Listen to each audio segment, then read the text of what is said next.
Hi, everybody. I'm Dave. And I'm John. And we're together again. Yay! We're very excited to be doing this in person together. Yay! Yay! Oh, by the way, this is Coffee and Capes, a podcast where the two of us are enthusiasts for, well, coffee and geek culture. So we talk about it every week. Every week for the last 5, almost 6 months. Wow. Isn't that crazy? That is crazy. Yeah, 5, almost 6 months. Yay us and yay you. Thanks for being along on this journey with us. We really appreciate it. Yeah, super appreciate it. Man, every time we get to interact with somebody online and somebody reaches out or somebody discovers us, it's really love you guys. It really means a lot. So thank you so much. We appreciate it. 100%. So you found us in some manner or another. John, you are the keeper of all of the manners. Yeah. All the manners, all the except for wow. No. Yeah, no. All right. So guys, if you're watching this, obviously you found us on YouTube. Hi. Otherwise, you're listening to us on Spotify or iTunes, maybe Stitcher, Google Podcasts, any of your favorite podcast things. Maybe you found us through FeedSpot podcast website. I'm not familiar with that one. Yeah. Okay. Yeah. Good to know. Then you may have found us on the socials. So we're on Facebook, we're on Instagram, we're on Twitter. I don't think we're on any others. Underneath coffee, the letter N, the word capes, not coffee and capes, but coffee and capes. Like rock and roll, only tastier. Like rock and roll, but tastier and a little nerdier. And yes, much nerdier. Without the 1980s makeup and big hair. Right. Very much not the big hair. Definitely not the big hair. And then you may have, you can email us, guys, if you want to reach out. We really enjoy when everybody reaches out and interacts with us. Again, you can send us an email at supers@coffeeandcapes.com. And then we have a website that if you go to, you can sign up to be in the know when we launch things like cool coffee mugs. Yeah, cool coffee mugs. Coffee. Oh yeah, cheers for coffee. And coffee to go in them. Especially the coffee to go in them. Yeah. And one of the things I think it's important to talk about with the upcoming launch of Coffee and Capes Coffee is that a portion of the proceeds from every bag will go to help fight hunger both domestically and internationally with a couple organizations that we're just working through some stuff with them right now, but we'll talk about them in full later on. So if you do buy coffee from us, and we really appreciate it when you do, know that part of what you're spending is going to help some people. So you get to be a hero, without the superpowers. And you never know, our coffee may give you superpowers. We don't know. Right. We don't. It hasn't yet, but that doesn't mean it won't. Right. Otherwise. And you can be a superhero and cape optional. Like if you were a cape person, put that cape on, man. That's right. You do you. Or you can put on a Spider-Man onesie and clean cobwebs from the corners of your grandmother's house. You should do that. You should. Yeah. Speaking of coffee, we are drinking coffee. We are drinking coffee. Yep. It is the same coffee because I swung by Starbucks on the way to. Thank you, Starbucks. House. Yeah, thanks, Starbucks. Is it Verona? That's the dark roast. My Verona. My Verona. Yeah. Verona dark roast. So good coffee. It's Starbucks. Right. Thanks, John. You're welcome, buddy. Dave's actually got our fan fiction today. I do. Dave. I heard from my friend Joy. So thanks for listening, Joy. Thanks, Joy.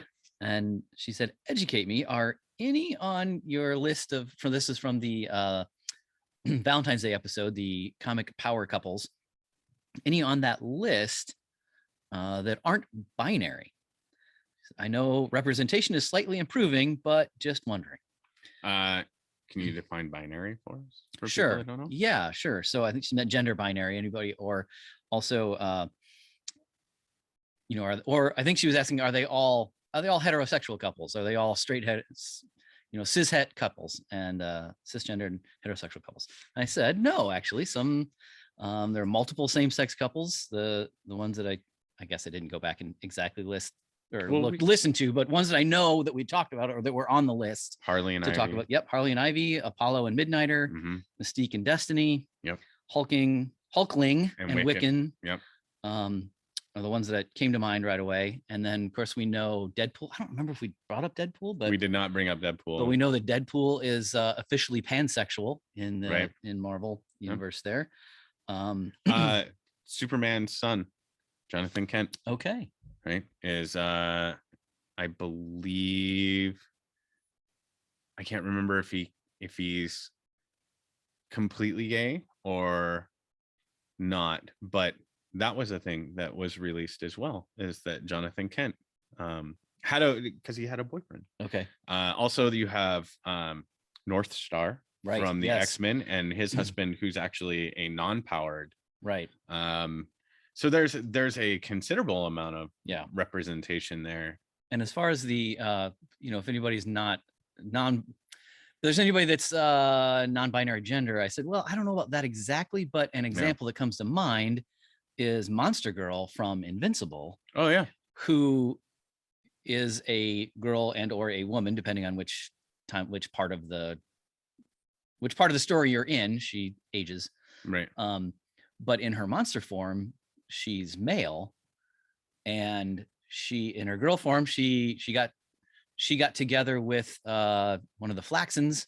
Okay. But then when they were having sex, she was in her monster form, and the Flaxon woman became pregnant. So it's kind of interesting to me that it was an interesting and that when the story. Right, when the son comes back, he always refers to her as father, whether she's in monster form or Amanda form. So I think that's that's the closest example I could come up with that came to mind anyway. Yeah. And it is we talked about the effort of one of the main things that is about comic books and that culture that matters so much to us, is that inclusivity and that diversity, and their stance against things like racism and sexism and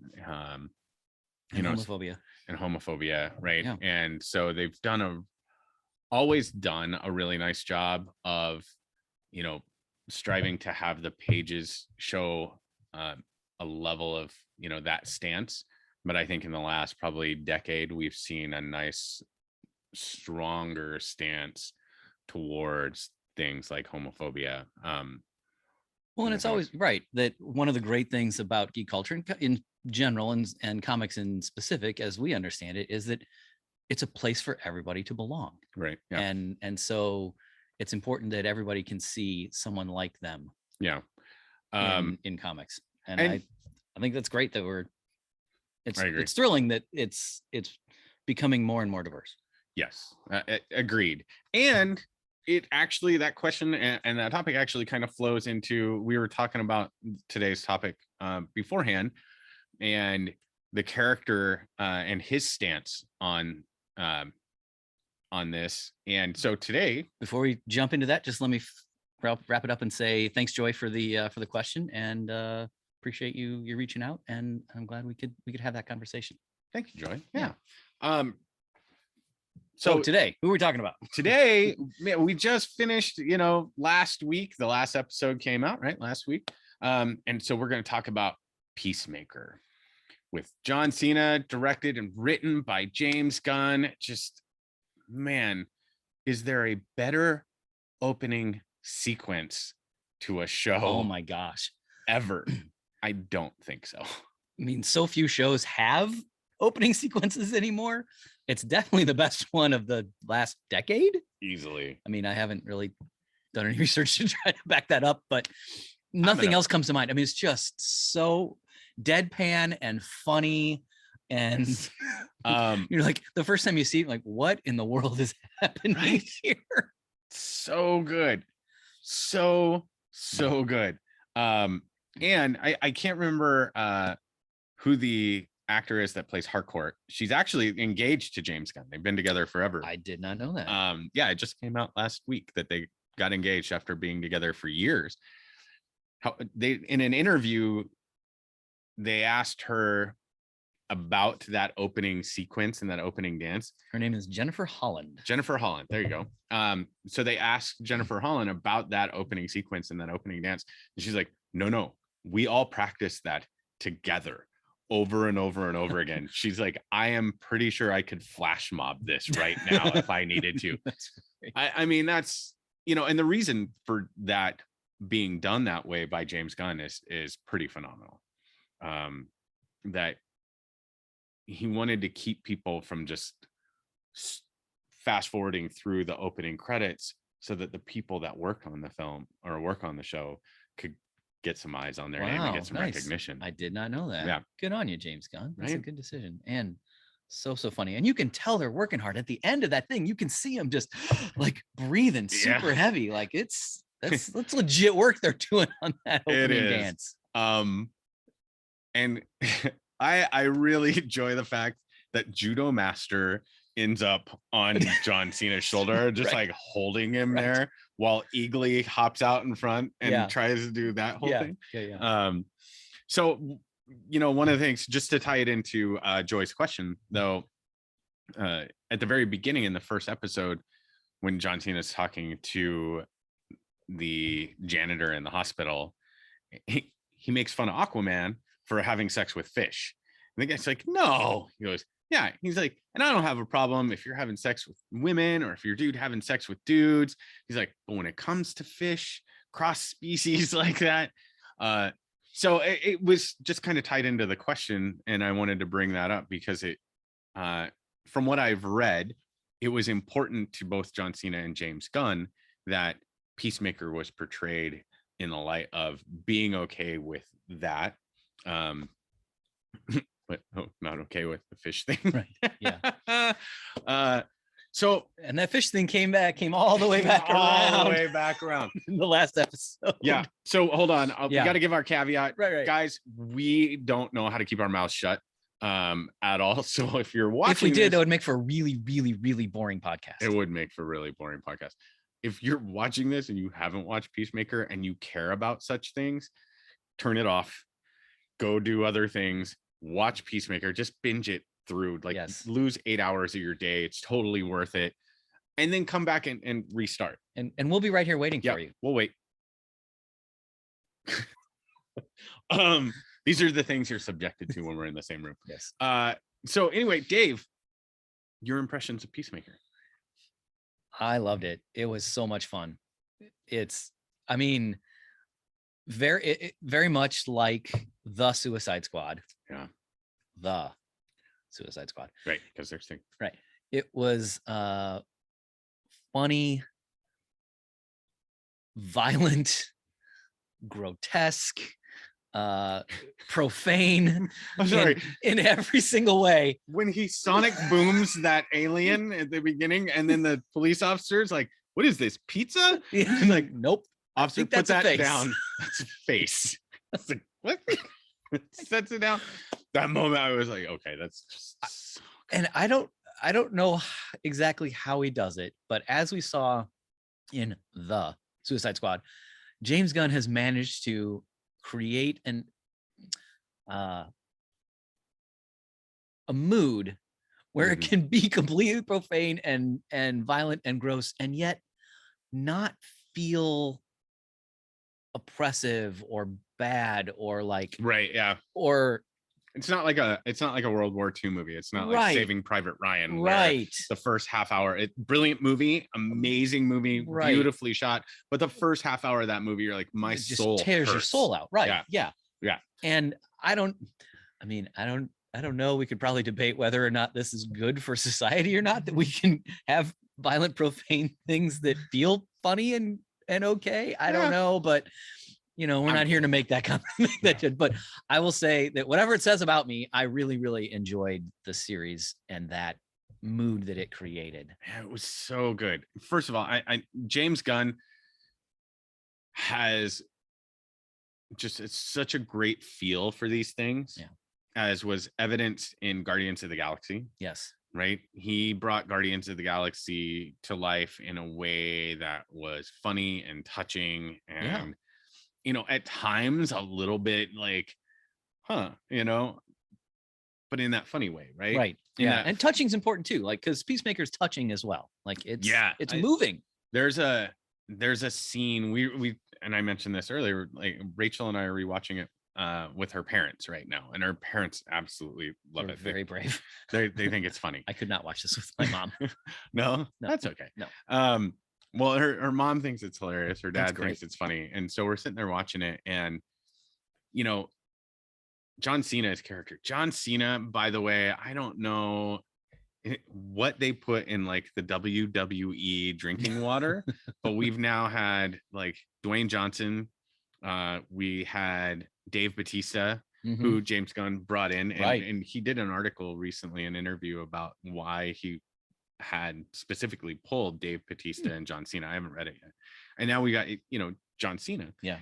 And these guys have done a great job with, they have great comedic timing, which is really interesting. It would be an interesting kind of case study in like the acting that they do within the WWE. Yeah, it's almost like they got some acting chops in the wrestling world. But it's all real. Right. It's not fake. No. However, right, I feel like even though I've seen John Cena in some other stuff before and he was funny, this was a whole different level. And there's a scene where he's been making fun of what's the guy with the beard's name in the show? Do you remember? John, isn't his name John? Yeah, but Economos. So he's making fun of his beard and the dye job and everything else. And he's, and Economist is telling him, you don't have to be a dick. And John Cena goes back to his home and he's laying down and he starts crying, right? Sobbing like uncontrollably because he has this history of pushing people away that could be his friends. And he doesn't want to do that anymore. And it was such a like very touching moment, and something that I think is very relatable for people, because there are a number of people out there who put up that offensive, sarcastic front out of, maybe it's a fear of allowing people to get close, who knows, right? But then inside, like, they struggle with really wanting connection, right? But they can't get it. Well, that's a trait. I mean, if you believe in such things as generational traits, like that's what you described just now is essentially what we Gen Xers totally do. Yeah. Well, and it's because, so I think as generations have gone on, right, it's started to shift. We definitely see a different kind of experience with younger generations now. But I mean, you think about the generations that came before us, they were worse at it than we were. They didn't talk about feelings. Right. Right. So, to see that kind of portrayal and to see him do it with a certain level of like believability and ease. Yeah. I like, hats off to John Cena. Like, he really did a nice job. He really did. And if you had told me while we were watching the Suicide Squad that character would go on to be one that you could not only care about, but watch grow and evolve and become a actual hero. Yeah. I would have been skeptical at the very least. Yeah. And, he's James Gunn. This is another, kudos to James Gunn, does such a great job with bringing fairly obscure characters to the screen, for sure, and expanding them in a way that, to your point, you care about and watch and see evolve, and then want to see more. I mean, I would have never, even though I enjoyed the Suicide Squad so much, and I think it was the best out of, kind of that whole little trilogy, because I throw Birds of Prey in there with part of that. Fair. Right. Yeah. The Harley Quinn trilogy. Yeah. I loved that show. I loved that movie. I love Sylvester Stallone as King Shark. And it's so good. Right. So good. But if you had told me, hey, you're gonna watch Peacemaker, I'd be like, right? I'll watch an entire series of King Shark. Right. Yes, for sure. Well, and think back to the post-credit scene, I think, in the Suicide Squad, where Harcourt and Economos are punished. Their punishment for rebelling against Amanda Waller is as they say, oh, I can't believe we got watch over this douchebag, referring to Peacemaker. Yeah, because he has a history of, well, and it gets brought up, right? The again, to go back to the first episode, the janitor, when he's talking to the janitor, and he's trying to tell him, like, dude, I'm a superhero. And the janitor's like, who are you? He's like, Peacemaker. He's like, there's no hero called Peacemaker. And then when he connects the dots, he's like, oh, you're that racist superhero. And he's like, what are you talking about? I'm not racist. He's like, a little bit. Yeah. And then he starts talking, Yeah. and it comes out. He's like, I'm not racist. He goes, fine, I'll watch over everybody equally and try to kill everybody. Will that make you happy? And he's like, yes, thank you. Right. And then they move on from the conversation. But we also kind of get a glimpse into why he's such a douchebag when we get introduced to his dad. Oh my God. Yes. Right. Who is, if anybody that's ever old enough to remember seeing Terminator 2, right? Was the Robert Patrick. T-1000 Robert Patrick, right? Yeah. Robert Patrick's a great actor too. He's been in so much stuff, and man, to see him in this, first of all, that haircut was phenomenal. Oh my gosh. This is so good. So good. Like, what even was going on? I don't know. It looked like he stuck a fork in a light socket and it just shocked me. You know what? That works. Let's stick with that. Let's go with that, Robert. And he's such a good actor. He's despicable right out of the gate. For sure. Like, you don't like him. And you're not supposed to. Like, you're not supposed to. Sometimes you get villains in these things where you want to empathize with a little bit, or at least sympathize with a little bit. Not this one. And I am here for any show or movie that wants to make white supremacists the ultimate bad guy, because absolutely they are. And I liked that there was no question that there's no redeeming quality. You don't get to be a white supremacist and be like, oh yeah, but I like dogs or whatever. Like, no. Yeah, they didn't give him a single moment of having a redeeming quality. He was a piece of garbage from the word go. Yeah. And like, it just never let up. As a matter of fact, like, as the show went on, you just were like, please, please, please kill this guy. Yeah. That suit of his was pretty. The suit though, right? Pretty badass, actually. So I don't know about you, but like, sometimes I'll watch these things and it sparks now I'm going to go to the comic book store and I'm going to try and find stuff on this character. Which there's a great book out there about Peacemaker right now that's fairly new. I can't remember the name of it, even though I bought it and I read it. It's really good. It's not called Peacemaker. It is, but it's the something. I don't remember the title. Okay, it doesn't matter. I fell on my head a lot. But I need to look up his dad. Yeah, I feel like his dad's a pull from is a pull from what I've read from the comic books as well. So White Dragon provided us with a good additional bad guy. Yes, a good additional bad guy, and also a random like space-time continuum warp in a closet in his house. And I love that they kind of just glossed over that. They're like, oh yeah, this is just a thing that we have. If there was an explanation for it, I don't remember it. It did not stick with me. And anybody that went in that room, it was just kind of like, okay, all right. Right. So this is just the stuff. Yeah. And there are all those helmets there. The post-credit scene, and one is like they're talking. It's John Cena and Robert Patrick, and they're talking about one of the helmets that gives you shingles or scabies. I can't remember, one of the two. Right. And he's like, why would you make this? He goes, you're not really a man until you've had to fight off a good round of shit. And I'm just like, geez.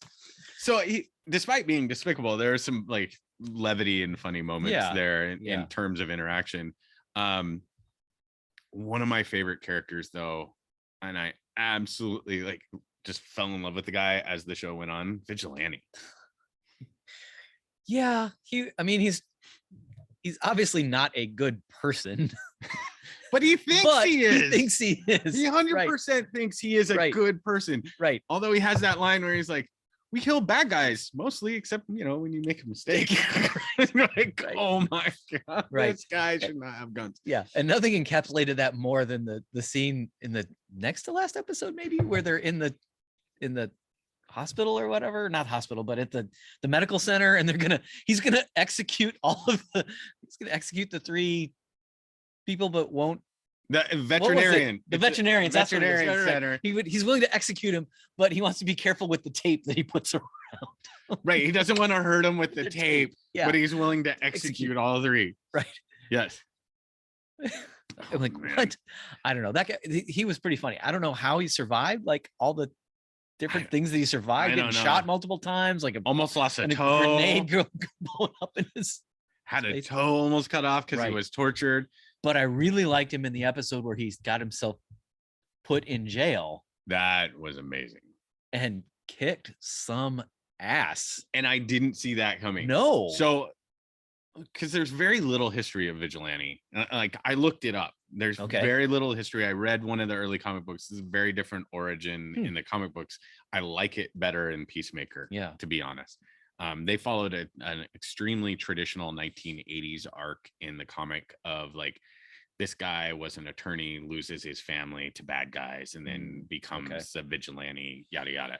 That's not what happened here. No, this guy's like a server at like an Applebee's or something. Like, nobody thinks he's very bright. So you don't really know how tough or how badass he is. Yeah. Because there's the scene where he and John Cena are shooting up all of the appliances. Right. And which is kind of cool, but you don't like. So you get the sense that he's got some skill. Right. But you don't know how much. Right. And he clearly cares about Peacemaker. Right. Clearly, like deeply cares about Peacemaker. And may actually, I mean, I'd venture to say probably more than a friend.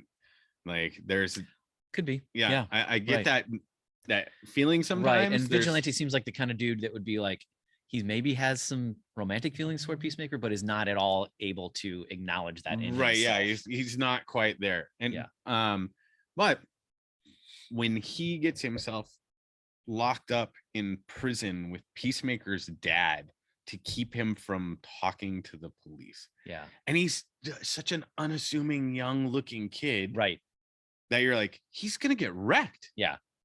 That did not that is not what happened. Also, can we back up just a moment? Be like, how he got himself put in jail was so funny. Like, they're having picnic, the sheriffs or whatever are out eating lunch at picnic tables, and he just gets up, walks over to him, picks up a trash can, figures out it's heavier than he thinks, can barely move it, and just keeps hitting the window with it to break the window to get arrested. Yeah. And they're all just looking at him like, is this really happening? Yep. And sure enough, yep. He gets arrested, thrown in jail, and Dave, what happens? Well, you get a classic scene of for this scene, at least, the protagonist walking through like the line of, and you can see all the other inmates are jarring at him and making fun of him and making threats to him. And he's just, totally unfazed with the glasses, by the way, with the like great 80s glasses. I'm pretty sure I had that exact same pair when I was like, he looked like? He looked like Napoleon Dynamite. Yes. Oh, that's a good call. Yeah. Like 100%. Looked like Napoleon Dynamite, like a variation of that, maybe a little fuller, like little more upright, more confident, but same glasses, like same kind of unassuming. And you're right. He walked through that prison just like do. He knew who he was and what he was going to do in that moment. And when he sat down at the table with Robert Patrick and all the other like Aryan Nation brothers. Yeah. And what did he say? Like, let's talk about the contributions to society from African Americans. Yes. Just immediately launches into this whole thing. Like, oh my goodness, that's so great. And immediately starts poking the bear. Yes. Like just going at it. And the whole time I'm waiting for them to just pick him up and annihilate him. That is not what happened. No, he wiped the floor with them. Yeah. All of them. And was going to kill Robert Patrick. And you saw like Robert Patrick's face, like, oh, I'm in trouble. Like he just destroyed this entire crew. Right. So Vigilante, who's the actor? You've got it pulled up, Dave. I do. Who played Vigilante? Vigilante is an actor named Freddie Stroma. Freddie Stroma, like if you ever listen to this, dude, brilliant. I would watch a Vigilante show. Like hands down. It would be interesting to see. So there's some really interesting stuff that happens in the show though. We get Amanda Waller's daughter, Yeah, which was very unexpected, it was. especially the way that Viola Davis like would talk all tough and then be like, all right, baby girl. Yeah. And you're like, hold on a second. Right. First of all, by the way, if you don't follow Viola Davis on Instagram, you should. Okay. She has the most positive Instagram page. Oh. Just absolutely super positive, amazing. And you are like, this is Amanda Waller to me. So it's not quite jiving out. Yeah. But so John, I don't know if we need to, this is probably a side conversation, but the actors that play the characters aren't. I refuse to believe what you're about to say. Right. Sorry. I don't know. I lost my mind there for a second. But that interaction was very interesting, and to see like how that goes. And then Harcourt, Economist, like everybody in that crew, in the team, just funny. And I think what makes them even funnier is how like just not into like the mission and the people that they have to deal with and the whole time. But every now and then you see like John Cena do something and you see little like breaks in their stoicism. Yeah. And you're like, okay, like he's kind of like getting through. None more so than that scene in the RV with the music where they discover that like that's what kind of breaks the Hanoi Rocks. With they're listening to Hanoi Rocks with between Peacemaker and Economos, like and that was so great. And then they use that scene like that, the photo they take while they're all rocking out kind of becomes a symbol of home, a symbol of unity. Like that's like here's the thing that's going to get us through is this moment where we were a team. Yeah. And I just want to bring up with Economos. Is it Economist or Economos? I always heard it as Economos. Yeah, it's spelled with the MOS at the end. Okay, so Economos. I want to say that every now and then he ends up in a position you are sure he's going to die in and kills everybody and has like this total moment of being a complete badass. Yeah, right. And then just like the next second like is like back to being right. The dude killed a gorilla with a chainsaw. With a chainsaw. Can we talk about the moment though with the hyper intelligent gorilla? Yeah. I'd almost forgotten about it till just now when you brought that up. The hyper intelligent gorilla straight from like the Flash. Oh yeah. Like you thought for a moment maybe it was Gorilla Grodd. Yeah, until Economist killed it with a chainsaw. With a chainsaw. Like you do. Like just totally like. And then Vigilante's all jealous because he wanted to be the one to wield the chainsaw. Yeah. And it was, again, just some really funny, like even in the midst of like just gory violence, funny, like the moments of, like you just said, with Vigilante, like I wanted to be this one. I wanted to kill somebody with a chainsaw. Yeah. Like most people would, most shows, I think if they did that, it would come across as too serious and lose the impact that it did in this show. Right. Yeah, I think that's right. And then in the midst of all of the gore and all of the violence, you get some tender moments too. Totally.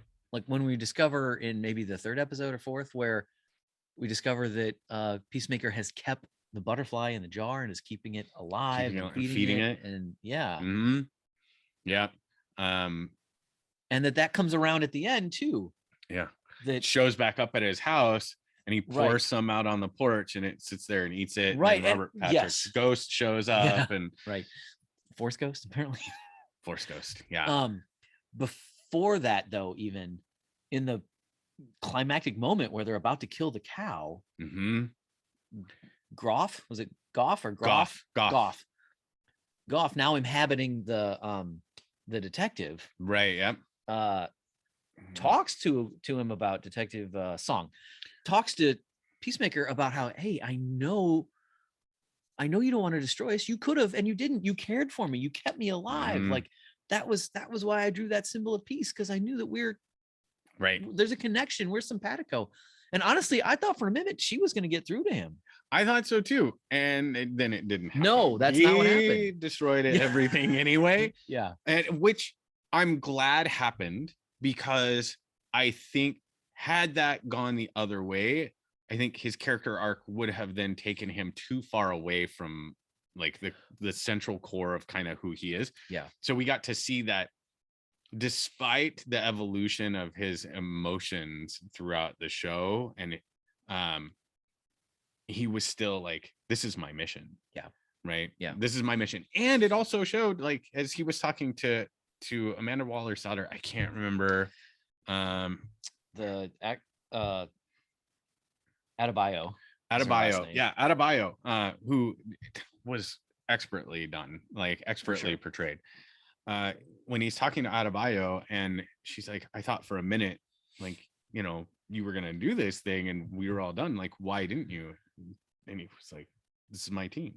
Yeah. Right. Yeah. He had bonded with that team, just like the team had finally bonded with him. And it was just great to, you know, it made sense. Right. It didn't feel out of place. I think if he had switched sides, it would have felt forced, weird, and out of place. I agree with that. And I think him using Adebayo to finish off the cow was the best he could do as a way to accept her apology, right? To forgive her. It Like, was yeah, I'm going to use you to like, I'm going to use you in this way, but I'm also declaring that we're on the same team again after, right. you know, not much earlier being like, F you, Yes. we're done. If you have not seen this, the reason I'm dying is because the helmet on her head, and she's sitting underneath this giant space cow. Yeah. And he goes, activate human torpedo. And all of a sudden, this poor, you know, Adebayo, he's used her multiple times as the human torpedo now, right? And activates it, and she shoots up into the cow and comes out and is just covered in goop.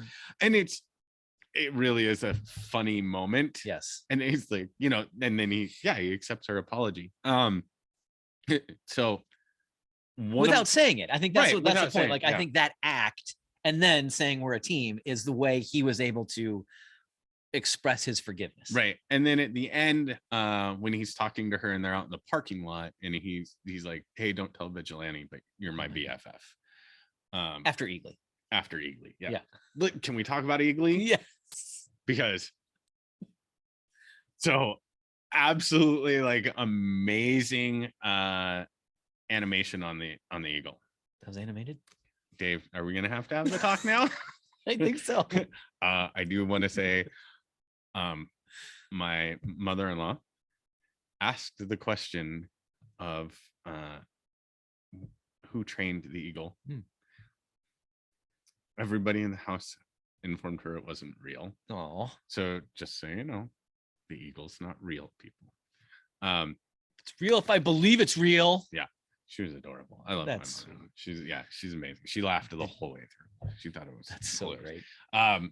However, like Eagly was so expertly done and woven into the Yes. show. Yes. The hug in the garage. Oh. and Adebayo was like, I'm calling bullshit. Yeah. Like, And you then didn't she's know. like, I saw an eagle hug a man. Right. Yeah. Like, Harcourt's that's a like, sign. why did you come back? Yeah. She's like, I don't know. I saw an eagle hug a man and I just took it as a sign to come back. But Harcourt, being who she is like, you didn't take that as a sign to just run? She's like, oh. Yeah. And it was, you know, I like that periodically when there was an aha moment, somebody was right on the tail of it, like challenging the aha moment with, you didn't think that this might mean the other thing? Yeah. Like, which is great because it's very human. Yes. Right? For sure. That's very human. For sure. Should we talk about the end of the last episode? The cameos. Mm-hmm. I think we have to now. So first, I think we have to talk about the fact that Peacemaker bashes the Justice League throughout the entire show. Starts off with Aquaman in episode 1. He goes after talks crap on Superman. Yes. like says he has a poop fetish, right? Goes after Batman, like talks bad about Batman, trash talks everyone. Yeah. And the end of the last episode, After Peacemaker and the team have defeated the butterflies, have destroyed the cow, essentially, I mean, essentially damning any butterflies that are left to starve to death, which, that's a little dark, but somehow played for, not exactly laughs, but played for, it doesn't highlight that. Anyway, sorry, I'm getting sidetracked. No, it's all right. But so the mission is accomplished. Yes. They're limping back with their shot multiple times, but somehow still alive teammates. Yep. And who shows up? The Justice League. Coming down from the heavens. Yep. In the shadows. Superman, Aquaman, Flash, and Wonder Woman. Yes. Now, the important thing to note is like Superman's just kind of a shadow, like hovering above the ground, and Wonder Woman's just kind of a shadow. But Jason Momoa and Ezra Miller legitimately show up at the end. Yes. I was not expecting that. I did not expect that. And John Cena takes a shot at Aquaman. What's he tell him? Like, go back to fucking fish. Yeah. We got this covered. Right. Yeah. And Aquaman's response, it's like, I'm so tired of that fucking rumor. And Ezra Miller, Flash, it's not a rumor. It's true. It's not a rumor if it's true. And Jason Momoa just right on the heels of that. Fuck you, Barry. Right. That whole sequence. What? That just like just unexpected, hilarious. Well, also, a little product placement for upcoming DC movies later this totally, year. right? Because we got Aquaman 2 coming up. We've got Flashpoint coming up. And I think it was really good to see those two, one as part of like the larger DC universe, right? Reminds you that Peacemaker is taking place in the midst of that universe, which also reaffirms like bringing in, like probably bringing in someone like Harley Quinn later in, like Margot Robbie, and some of those other characters could possibly show up again. Yeah. In the larger movies, right? So I think it was really nice to see that. And then it was also nice to see that if you're going to bring them in and intermingle all of them, that they're gonna fit within, right? So the little bits of like swearing that happened from Jason Momoa, like fit with his Aquaman character that we've seen historically. Right. And it's, you're not going to hear that in the Aquaman movie because it'll for sure be PG-13. Yep. But it's nice to give him a chance to let loose a little bit. Yes. And I'll be curious to see now. So we're getting a second season. They've already confirmed there's a second season of Peacemaker coming. James Gunn will write and direct the entire second season. Yeah. Thank you, James Gunn. Because I don't know that anybody else can do it.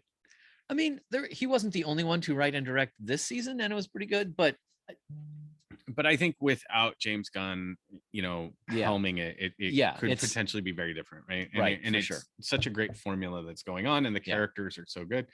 Now, what I'm curious to see is, will we get, Peacemaker into some of these other movies, right? Because now Peacemaker, to me, at this stage, after this series, is he's their rated R property. Yeah. Like Deadpool is the rated R property for Marvel. Peacemaker is 100% that rated R property for DC. Yeah. So although the entire Suicide Squad is also right. But I think that his character started as and will be that. Like, he's not going to suddenly go rainbow as puppy dog. Oh, right. Yeah. You can't go to a PG-13 Peacemaker after that. No. They won't. And Marvel, if you're listening, or Disney, if you're listening, because Marvel wouldn't do it, but don't, you can't do PG-13. I mean, they did. I know they did, but that was a special thing. It was a special thing. And yeah. All right. Anyway, so yeah, this interlude brought to you by by Deadpool. Yes.